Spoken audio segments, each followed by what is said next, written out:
Hello and welcome to session 10 of our 12-part novel writing programme, Just the Right Words. My name is Sarah Hull and I'm the Creative Director for Writers Essentials. First of all, how we use words. We use words every day and we generally try and pick the right ones depending on the context, what we want to say and what effect we want our words to have. But a lot of the time we don't think about why we use certain words or how much we vary our language depending on the situation. The more we understand words, how they work and why, the more skillful we become at manipulating language and using it for a desired effect. It is actually very difficult to just communicate information without any kind of agenda or opinion, because the words you choose will have an impact. They will not only reveal information, but will also imply how you think or feel and how you want others to respond. How news stories are reported is a really good example of this. Take a look at this. Man kills another man. That doesn't reveal much. It's more or less just information and it's not very interesting. So what about this one? Elderly ex-serviceman killed. Now the focus is on the victim. There's no mention of the attacker and we're told the victim's age and something of their history. And this is all technically fact, information, but there is still an element of agenda here. Because one, adding that the victim was elderly and an ex-serviceman makes him more real to the reader and is likely to increase the reader's sympathy. And two, the writer has only told us this much and has left information out about how the man was killed, by whom or why. It's often as relevant to look at what is not said as what is said and why a person has chosen to convey a certain information in a certain way. So what if it was elderly ex-serviceman knocked down by unconscious driver? Or elderly ex-serviceman run over by unconscious driver? Or even elderly ex-serviceman mowed down by unconscious driver? These all mean more or less the same thing. One man was injured by another man's car, but the tone and the implications are changed by the different verbs. Mowed down is more provocative and dramatic. It implies the car was being driven fast and with the intent to kill, and that creates a stronger visual in the reader's mind and is more likely to outrage them. But what if it was elderly ex-serviceman killed by unconscious driver having a heart attack? The verb kills tells us the victim dies, but it's a much less evocative word. And here we're given the detail that the man at the wheel was having a heart attack when he lost consciousness, which totally changes the story and the way a reader would react to it. This shows how words can be used to influence how something is interpreted, depending on what information is included or left out, and what words are used to what effect. Second, technical aspects of language. When you're writing, you need to think not only about the meaning of words and how to put them together in a sentence which makes sense, but also about which are the best words to choose. This is an absolutely massive topic, and there are books full of the effectiveness of language and how to use it. So for this session, I'm going to be looking at 3 key aspects of language you will need to think about in order to choose the right words. And these are the narrator's relation to the story, vocabulary, and tone. Firstly, the narrator's relation to the story. This refers to the time and place the narrator occupies in relation to the story. So from the narrator's perspective, the events may have just happened or happened a long time ago. They may have occurred in the same country as the narrator or a different one. And the narrator may occupy a space within the novel itself or outside of it. For example, Dr. Jekyll and Mr. Hyde by Robert Louis Stevenson is written from the point of view of 3 different narrators. Number 1, an omniscient narrator, outside of the story at an unspecified time after the events happen.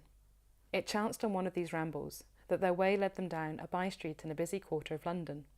The street was small and what is called quiet, but it drove a thriving trade on the weekdays. Number 2, Dr. Lanyon, one of the characters in the story who writes 4 days after the events he describes occur. On the 9th of January, now 4 days ago, I received by the evening delivery a registered envelope addressed in the hand of my colleague and old school companion, Henry Jekyll. And 3, Dr. Jekyll, the protagonist, who writes his account during the period the story covers and includes details about his life up to that point and specifically the events of the last 2 months.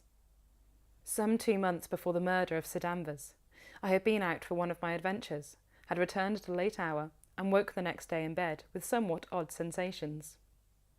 The combination of 3 different narrators, each with their own relationship to the story, intensifies the unsettling and disturbing mood the novella has, and draws the reader further into the story. With each change of narrator, the gap reduces between the narrative voice and the events, thereby bringing the reader closer to the events as well. Deciding the relation between the narrator and the story they're telling will help determine certain things about the narrative voice, will guide aspects of language, and will help you maintain consistency. Secondly, vocabulary. This is the specific words you use, whether in narration, through the voice of your narrator, or dialogue, through the voice of one of your characters. Every person has a vocabulary, a stock of words they know and use. In fiction writing, your narrator will have a vocabulary that is specific to them, as will your protagonist, your antagonist, and every one of your characters. Each character will have a set of words they know and use, their established vocabulary.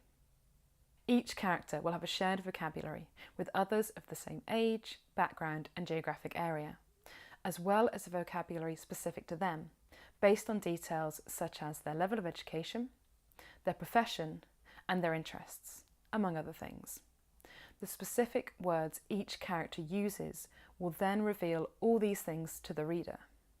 For example, in Shakespeare's play Much Ado About Nothing, the character Dogberry, a self-important man with a limited vocabulary, keeps using the wrong word. These are called malapropisms. "One word, sir. Our watch, sir, have indeed comprehended 2 auspicious persons, and we would have them this morning examined before your worship." He might mean suspicious, which would make sense, or auspicious, which is not quite the word he's going for, because it means something which is showing signs of future success, or is favourable. But his words show he is of a lower class than the person he's addressing, hence the word sir, and his misuse of words shows he is trying to sound cleverer than he actually is. As a story progresses, changing a character's established vocabulary or having them use that vocabulary in unexpected ways will reveal changes in the story and the characters. So a character might use a word they wouldn't normally use, or they might use words they frequently use but in a different way because they've developed or been changed by their experiences. For example, in 1984 by George Orwell, the protagonist, Winston, begins his rebellion by filling pages of a diary with the words, "Down with Big Brother." But by the end of the novel, he has given in and started using the language of the party at the centre of the dystopian society, revealed in the final few sentences. But it was all right. Everything was all right. The struggle was finished. He had won the victory over himself. He loved Big Brother.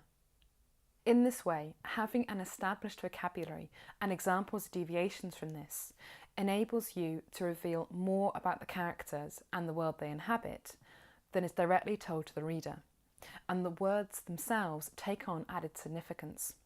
This will also help you to avoid relying too much on your own vocabulary or having a narrator and characters with indistinguishable voices. And thirdly, tone.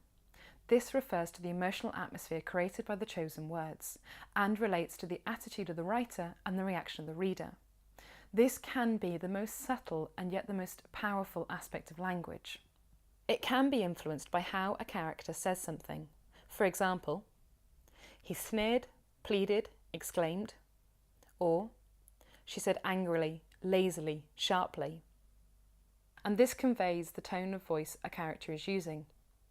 But you can't rely on always adding how something is said, and the tone of the writing should largely come from your specific choice of words in both narration and dialogue. For example, what are you doing? What do you think you're doing? What the hell are you doing? The tone created by the words should convey how the speaker is feeling or what they're thinking, and the effect they want their words to have on the listener. In narration, whether or not the narrator is a character in the story, tone will often be used to create the desired impact on the reader. This might be directly, by prompting a reaction from the reader. For example, the humour used in Three Men in a Boat by Jerome K. Jerome, when the narrator is convinced he has every illness he's ever read about. I thought what an interesting case I must be, from a medical point of view. What an acquisition I should be to a class. Students would have no need to walk the hospitals if they had me. I was a hospital in myself. All they need do would be to walk around me and after that take their diploma. Or it might be indirectly, by creating atmosphere or mood. Take a look at this short description. The rain started to fall in the early evening and the wind rose up, blowing the trees and sending ripples across the lake. It gives you a picture of a fairly tranquil scene. But in the poem Before His Lover by Robert Browning, the words describe more or less the same scene, but with a different tone which has a different impact. The rain set early into night. The sullen wind was soon awake. It tore the elm tops down for spite, and did its worst to vex the lake. Here the wind is personified, given human qualities, and portrayed as threatening and even violent. Generally it's best to keep the tone consistent within a single scene, but the tone can and probably should change throughout a novel. You will then need to be aware of the tone created by each sentence, paragraph and scene, and particularly the impact on the reader.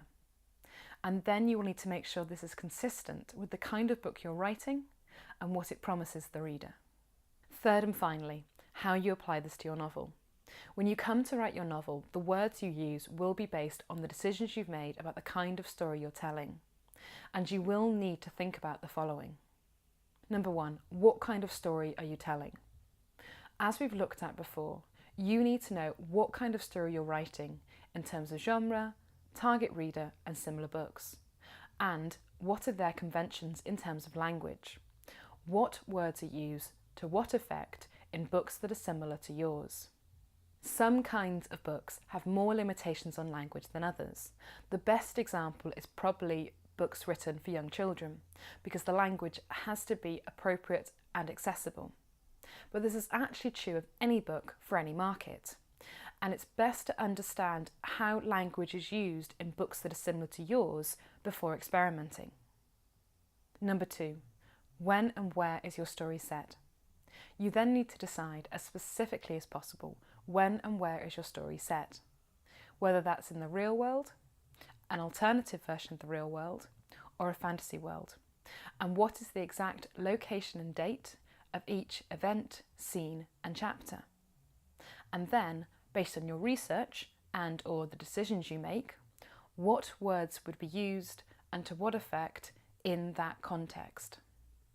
You will also need to research any technical language used by characters operating in a certain field. Every industry and profession and interest group has its own jargon, and when choosing your words, you will need to familiarise yourself with the technical language used by any identifiable group in your novel, such as artists, electricians, teachers, politicians, Christians, new parents, birdwatchers, and so on. But try not to bombard your reader with it. Use technical language when necessary and when it's effective. Number three, what is the narrator's relation to the story?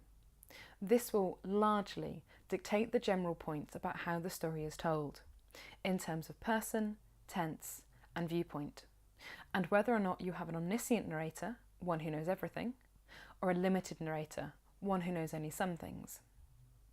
This will also impact the language that the narrator uses. If the narrator occupies a space within the novel and is limited in their knowledge, then their language will most likely also be limited by time and place, just as the character's language will be. If the narrator occupies a space outside of the novel, their language need not be limited in the same way. But it's advisable to make sure the narrator's language isn't too different to that used by the characters, and if it is, that this is done carefully and for good reason. Number four, what words are appropriate? Based on these decisions, you will start to develop an established vocabulary for your novel, which will change depending on who is speaking, the narrator or one of the other characters.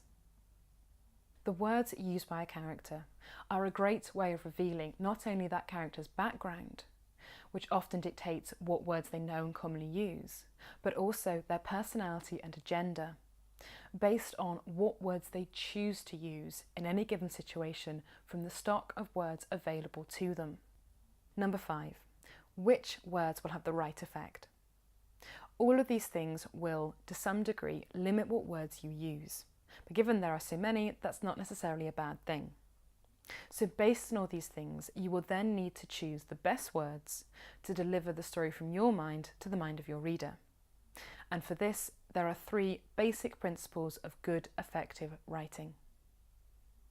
1. Do your research, so that you know what words will be appropriate given the genre, setting, and specific situation they're used in. 2. Use one word rather than 3. Keep trying different words till you hit on the right one, and it's incredibly satisfying when you find it. And use one really good word that does the job, rather than 3 words that together almost achieve the same thing. 3. Show, don't tell.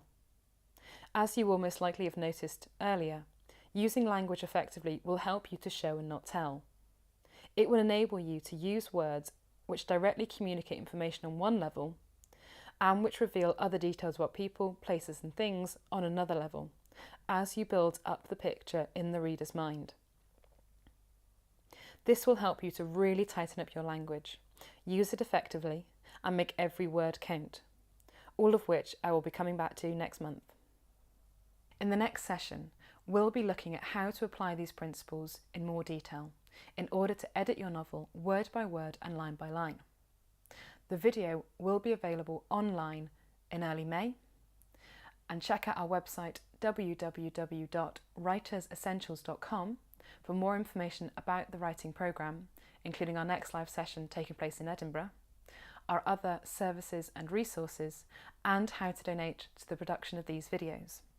In the meantime, happy writing and editing.